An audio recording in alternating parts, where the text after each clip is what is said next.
A very good morning, children. Today we are going to start a new chapter of your book, that is natural disaster. It's a 12th chapter of your book, natural disaster. So children, before I begin with the chapter, I want to know what is a disaster. So children, a sudden natural event that causes damage to life and property is called a disaster. So children, the causes of disaster can be caused natural as well as by human. So in this chapter we will read about the natural disaster. There are various disasters like earthquake, cyclone, tsunami, flood, drought. So we will simultaneously learn one by one about these natural disasters. So coming on to the natural disasters, the first natural disaster in your book, it's mentioned is earthquake. Right. So children, what is an earthquake? The sudden shaking of the ground is called an earthquake. Okay, the earthquake are also caused due to the disturbances beneath the earth surface. So children, the explanation of the earthquake will be showing you in a small clip that would be more clear to you, and as well as the precautions. Okay, so just go on to the clip, listen to it very carefully, watch it very carefully, where you will able to know how the earthquake occurs or how the earthquake happens, right?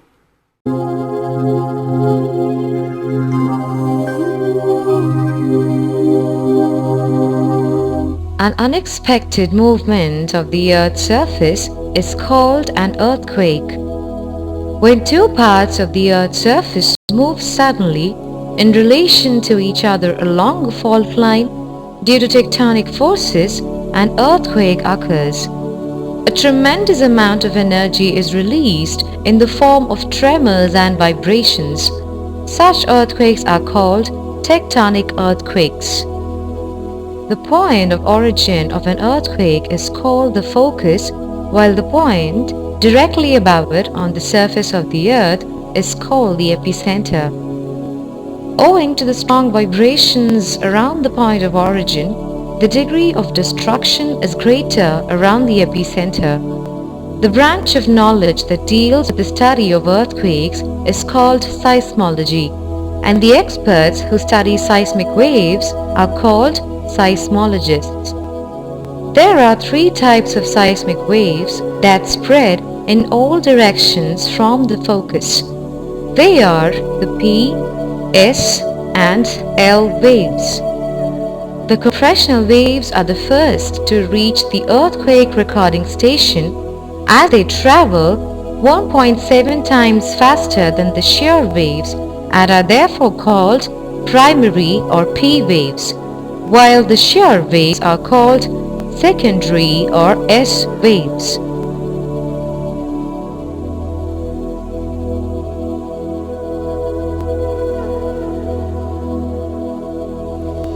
The primary waves cause the particles of rock to vibrate forwards and backwards in the direction of the waves.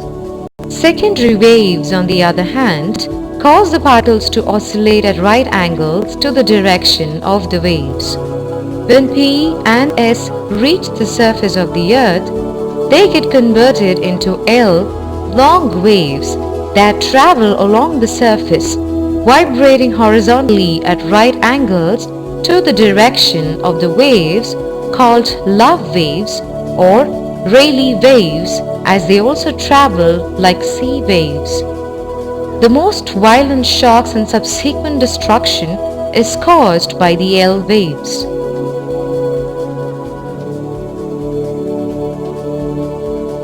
The instrument used to detect and record seismic waves is called a seismograph.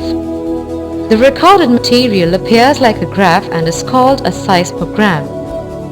Based on the depth of their foci, earthquakes are classified into three types. They are deep focus earthquakes that occur at depths exceeding 300 kilometers, the reasons for which have not yet been identified. Intermediate focus earthquakes with depths of foci ranging between 55 and 300 kilometers. Shallow focus earthquakes with depths lesser than 55 kilometers. To measure the magnitude of the earthquakes, a Richter scale is used. The point scale is arranged in such a way that each of the units on the scale is equivalent to 30 times the energy released by the previous unit. While a magnitude of 2 is seldom felt, a magnitude of 7 seen the how the earthquake have occurred. Now coming to the measures of safety, what are the measures of safety that we have to follow during the earthquake? So the first measure of safety that we have to follow is the house constructed in the areas prone to the earthquake should be able to survive earthquake, because nowadays the buildings are being built in such a way that they are able to survive during the earthquake. Second, when an earthquake occurs, we should move out to open areas, okay, so that if the building collapse, we are not harming ourselves. If stuck inside during an earthquake, we should take shelter under a table or desk, okay.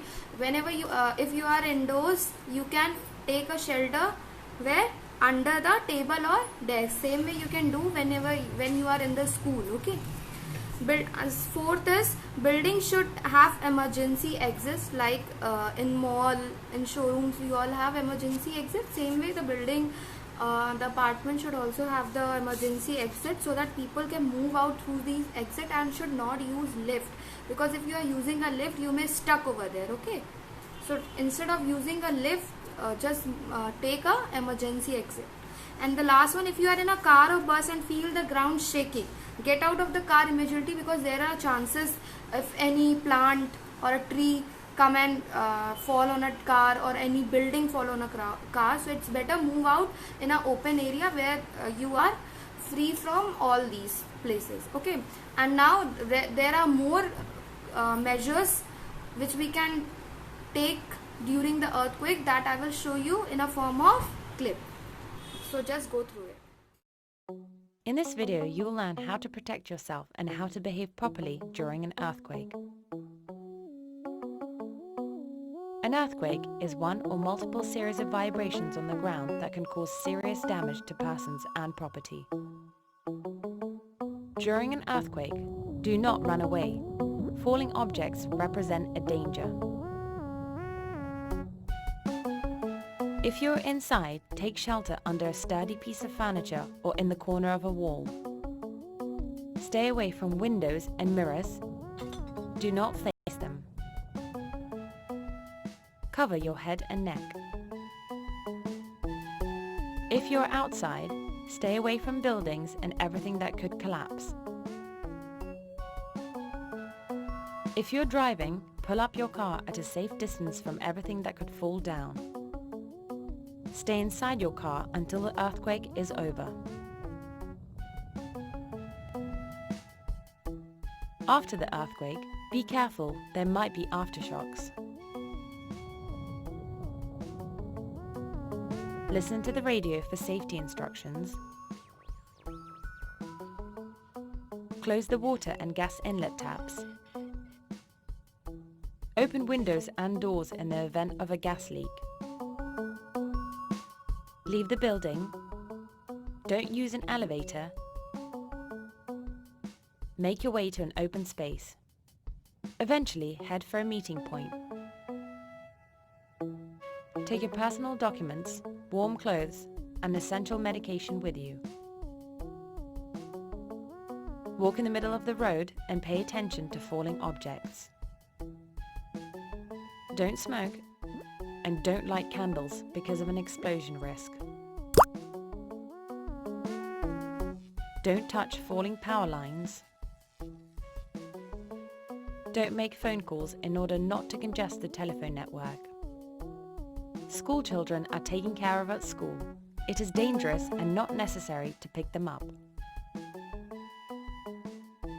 Block access to damaged buildings. Stay away from coastal areas as there may be a risk of a tsunami. Make sure that your neighbours, especially if they're old or handicapped, do not need help. How to address the risk.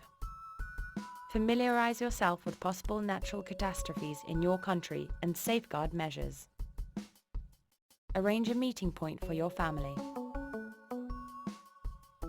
Prioritize earthquake-resistant house constructions. select your shelter areas. Store dangerous items properly in order to prevent them from falling. Secure devices and heavy pieces of furniture.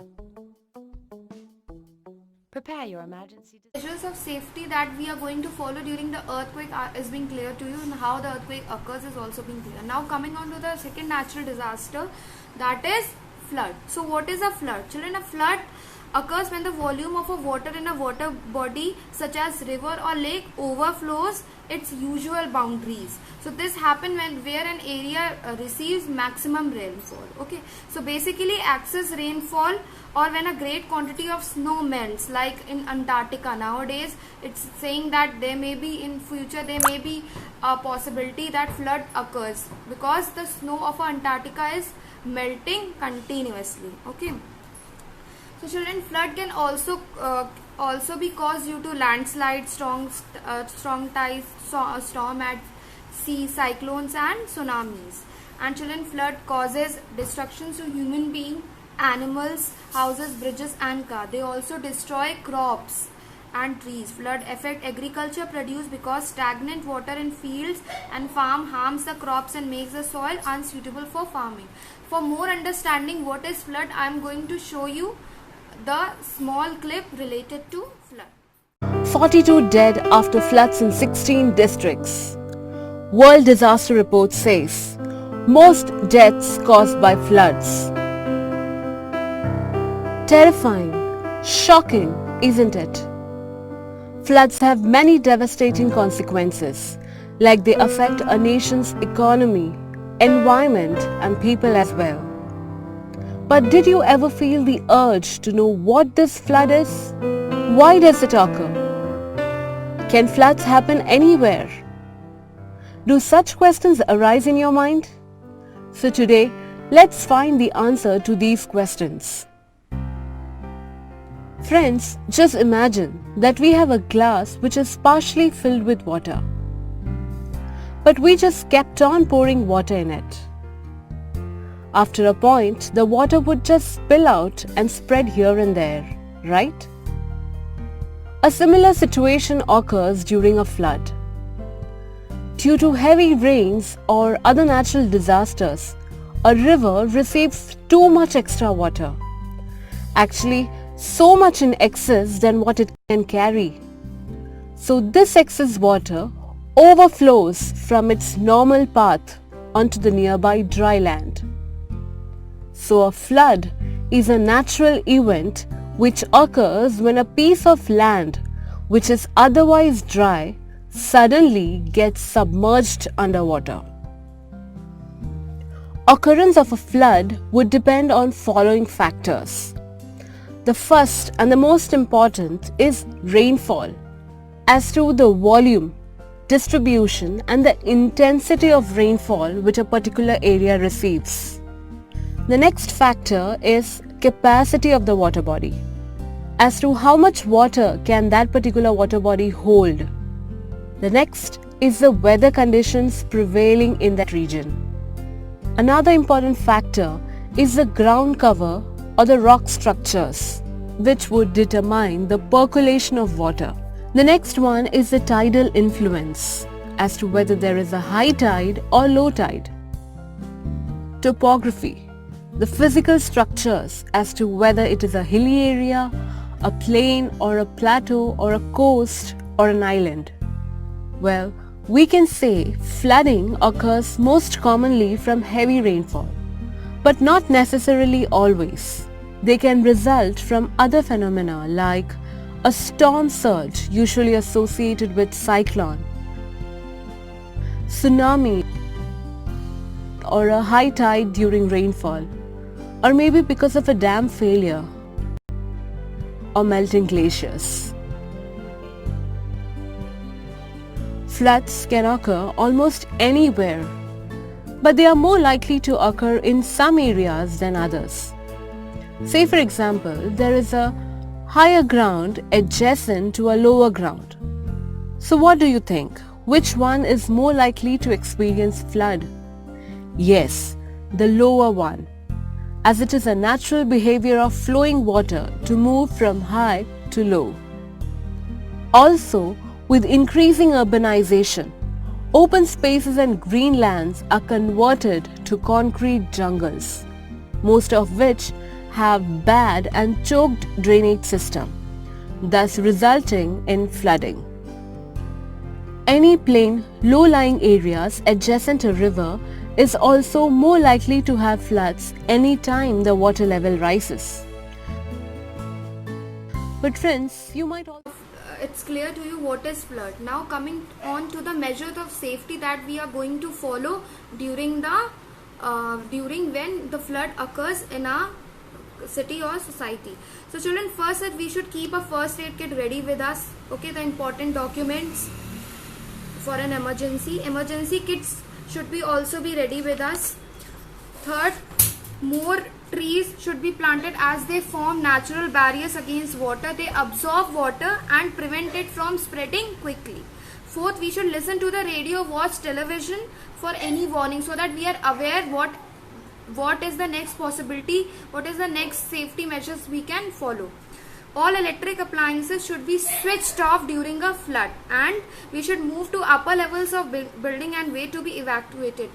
As you all know, flood when comes, so we should move as higher as to a building so that and wait to be evacuated. I hope this is clear, and I will show you a clip to make you more clear about the safety measures of flood. In this video, you will learn how to prepare and react when faced with a flood. If you receive an alert from the authorities that a flood is incoming, keep all your valuables, important documents, as well as hazardous or toxic substances on an elevated surface as high as possible. Prepare your disaster kit and your first aid kit. Follow authorities' instructions on TV or the radio. When the flood is imminent, close all doors and windows, seal off all low-down gaps or openings in your home as best as you can using cloth or adhesive tape for the window frames. Turn off the gas and electricity supply at the mains. Move to an upper floor if there is one. During the flooding, listen to the radio to keep abreast of the latest developments concerning the current situation and to follow additional advice. Do not go out unless instructed to do so by authorities. If for some reason you have to leave your home, inform your friends and family of your departure and where it is you're going to. Never attempt to cross a flooded area, whether you are on foot or in a car. Stay away from any electrical power lines which have fallen to the ground. Do not wait until the last moment to evacuate if ordered to do so. If you need to drink, make sure the water in question is potable. If the flooding is sudden and you are not alerted, watch out for any messages from authorities, either via radio, mobile phones, or warning sirens.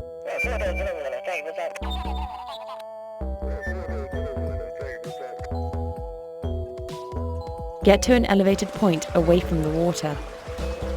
Signal your location if you are isolated. Do not go and collect your children from school. They are taken care of by teachers who are trained for such events. If you are outdoors, keep away from rivers, rapids, or any other body of water. Get to safety at an elevated point. Remember, cars are not adequate shelters. Here are a few prevention tips. Get informed of the risks in your area and of the related safety measures.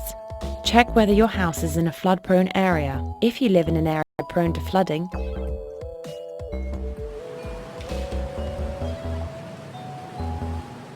keep your important documents, valuables, and hazardous products as high as possible. Keep a copy of important documents with your friends or family, or make use of a digital filing service. Keep all electric plugs elevated. If you have children, find out about the measures in place to take care of your children in case of a flood during school hours.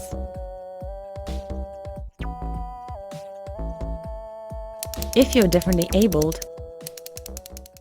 which you are going to follow during the flood is being clear to you. Now coming to the third natural disaster, that is cyclone. So now children, what is a cyclone?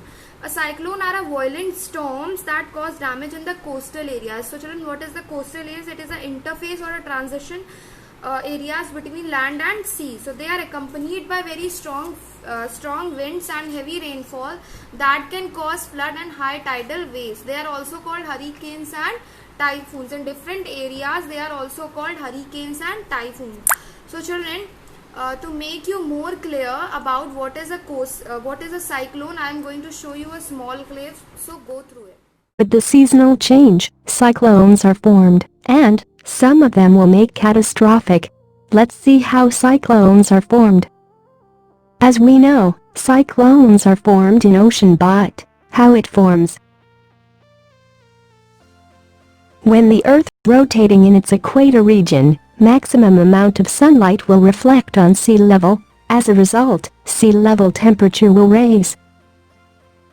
Due to Earth rotation, wind from different direction hit on ocean surface. This will raise pressure level above seawater and pressure will decrease below sea level surface. This phenomenon will create swirl on water at sea surface where maximum pressure occurred. This swirl of water is called as vortex. On center of vortex creating a place like pit, this is named as eye, and surround the area of pit is named as eye wall. The wind that pushes from different directions spin through eye and air become warm, then goes up from ocean. The evaporation process occurs, while warm air goes up.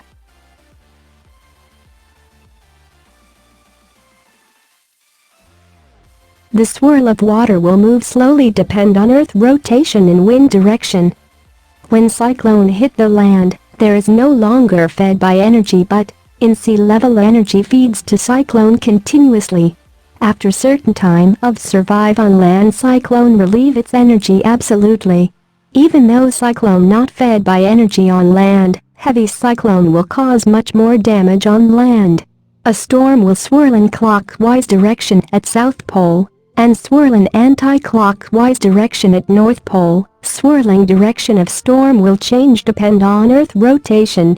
When the storm's speed is 39 miles per hour, then it is called as tropical storm, as well as when storm obtains speed of 74 miles per hour, then it is officially announced as tropical cyclone. Mostly, tropical cyclones will form at Atlantic Ocean and North Pacific Ocean. Cause of cyclones will conclude by following factors. They are speed of wind swirling and speed of storm rising up from ocean.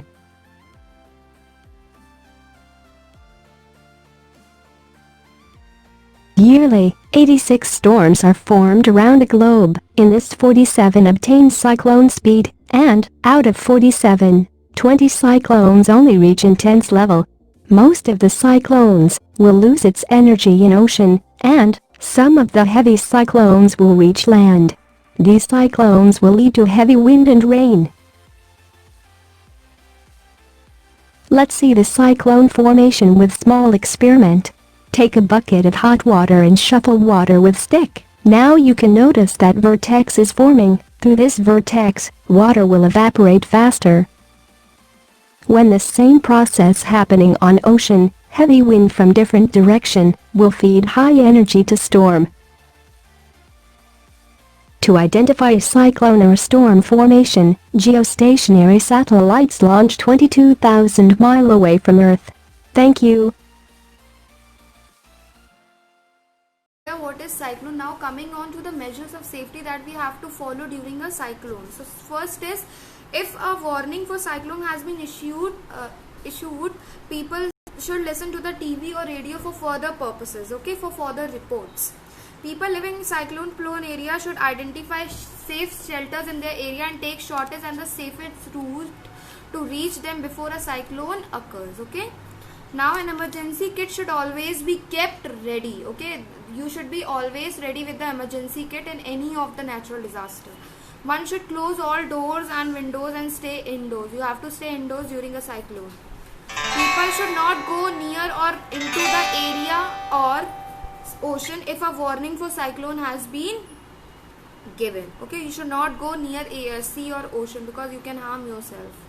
Contact numbers of emergency services, family and friends should be kept handy. You should always remember, if you can remember the contact numbers of your friends, relatives or family members, so it's well and good. And if you don't remember, so just keep in your hands, okay, so that it may be more suitable for you in a case of emergency, right? So with this I'm going to show you a small clip regarding the safety measures of cyclone through which you can make yourself more clear. Okay, with this the first half of the chapter is completed, children, and in the next class, in the next video, we will learn the next natural disaster given in your book. Thank you and stay safe at your home.